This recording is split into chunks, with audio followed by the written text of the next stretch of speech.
Hello everyone, welcome back. So I have a tag video for you today. It is the books I've not read tag. The original video was by Crystal from Fiber Artsy Reads. It was turned into a tag by Greg from Another Bibliophile Reads. And I was tagged by Alan at Alan's Reads about a month and a half ago, something like that. It's a really easy one, or it should be. Anyway, this is my second attempt. Here we go. It's easy and difficult. Just admit to 5 books you've not read yet, or you've not read that you really ought to have. And so the first is a classic book. So I went with Gibbon, The History of the Decline and Fall of the Roman Empire.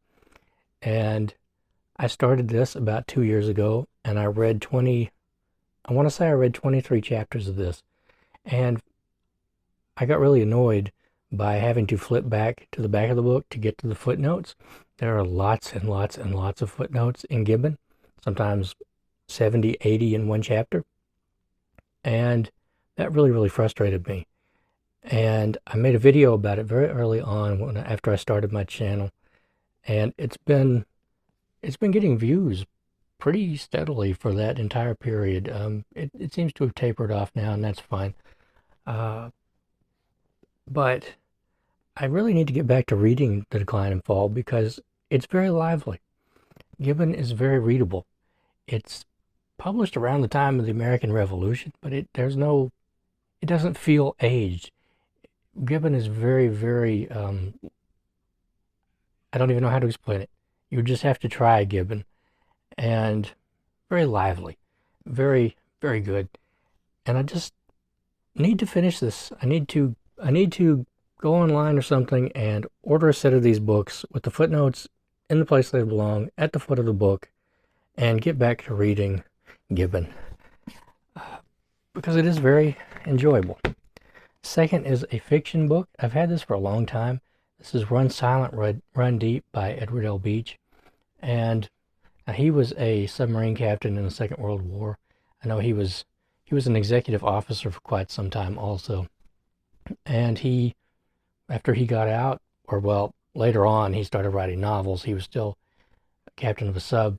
And he was the first captain to ever take a sub all the way around the world without surfacing once.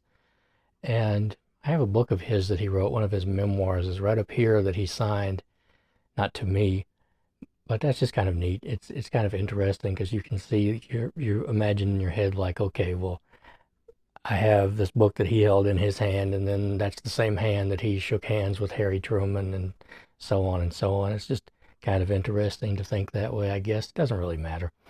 It was really cheap. It was like $2, and it was on the clearance rack. Nobody else wanted it but me. My point about this is I think I've always been thrown by this particular book. I've read a lot of books about submarines, and that includes fiction and nonfiction.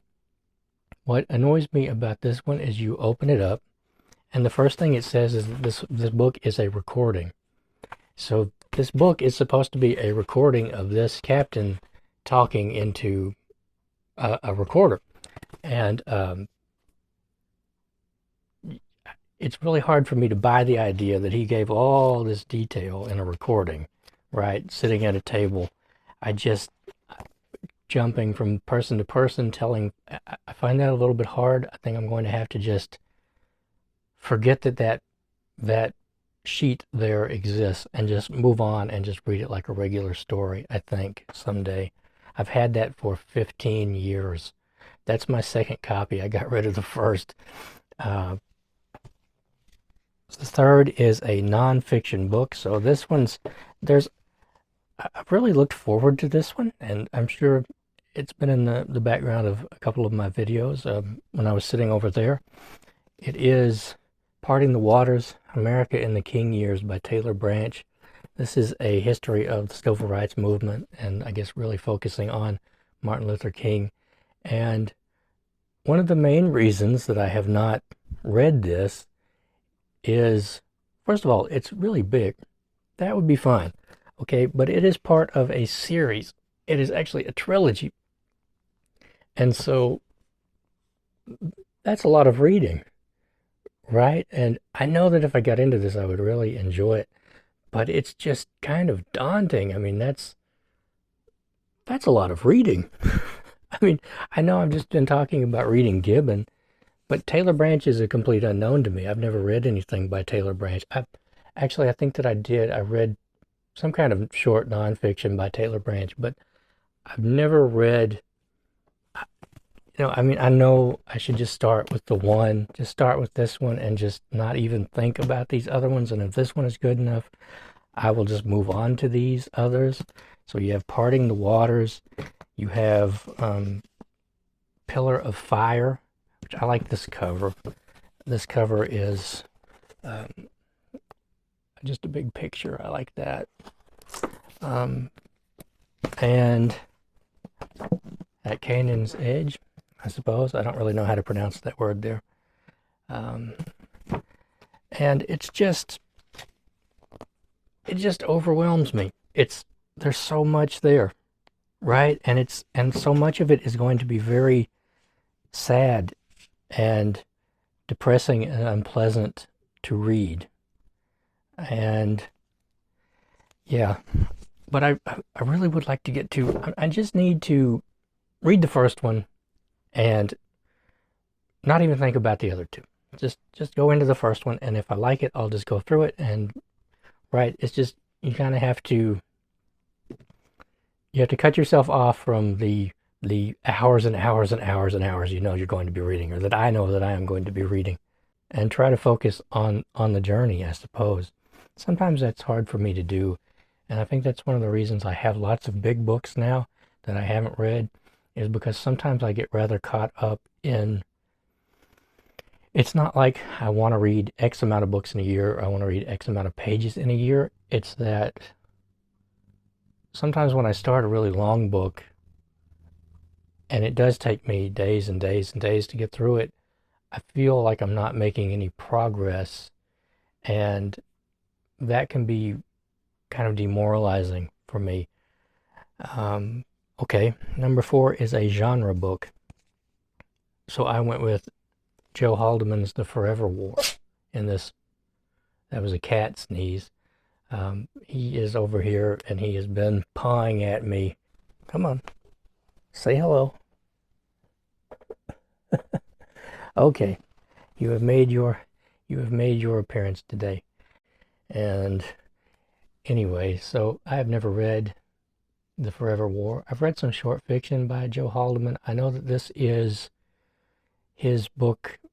It's kind of his statement on Vietnam, and I know a little bit about it, but I do know, I've heard someone talk about, I think it might have been the Outlaw Bookseller, talk about how there's a chapter towards the end of this book that's in some versions and not others.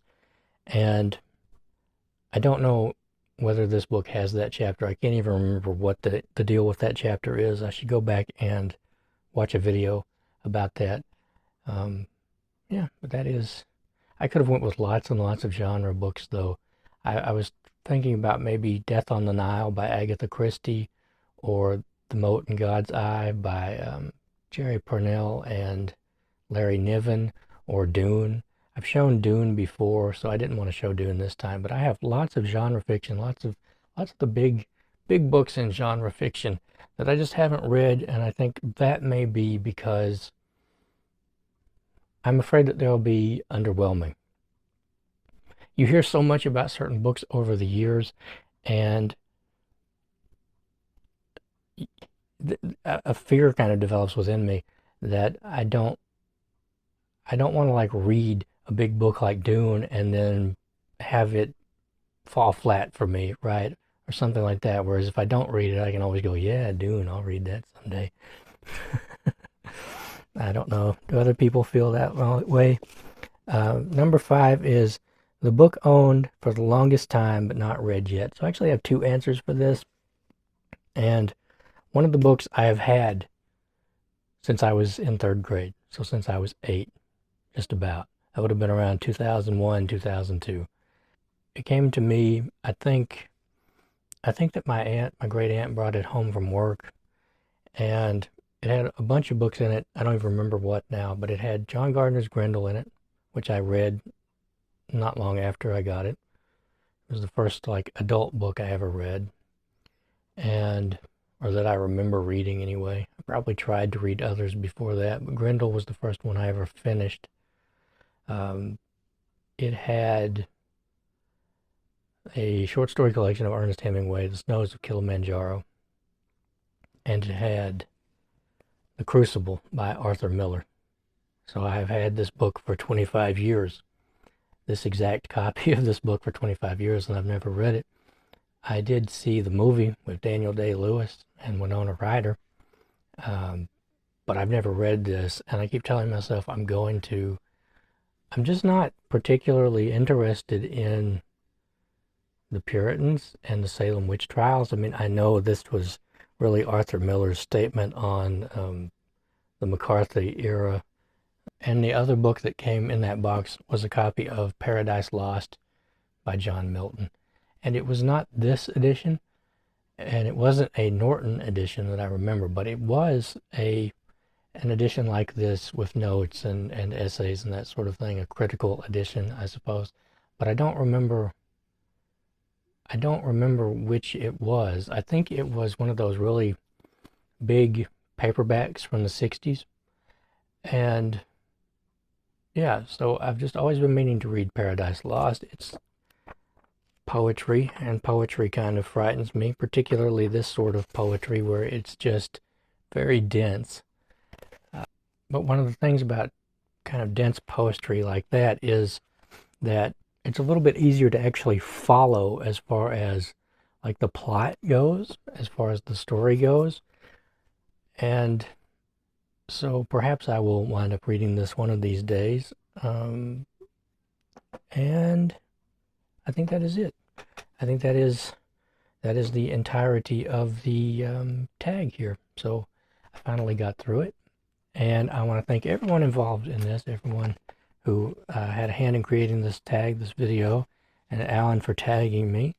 And I'm kind of hoping that this will be, I haven't been doing a lot of tags over the past almost a year, I suppose. I've been doing one here and there, and I'm kind of hoping to get back in the flow of doing tags. I just kind of there were so many people tagging me there for a little while. Like, I was getting tagged like all the time by several people at a time, and I just could not keep up. I could not physically keep up. I couldn't even watch the videos that I was tagged in.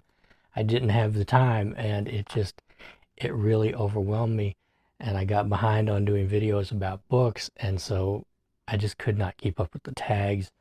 And I'm kind of hoping that I can get back into the flow of it now. That would be really nice, because I do like doing tags. I think they're a good way of getting an insight into our minds, booktubers' minds, and that sort of thing. And also, I think they're a good thing for viewers, because you can sit there and think to yourself, well, I have answers for this. I actually got my channel started because I started doing tags just for fun. Just not even with a channel. I would just start doing tags for fun. That's how my channel started. That's what got the ball rolling anyway. So anyway, I've talked long enough. I want to thank you for joining me today, and I'll see you next time.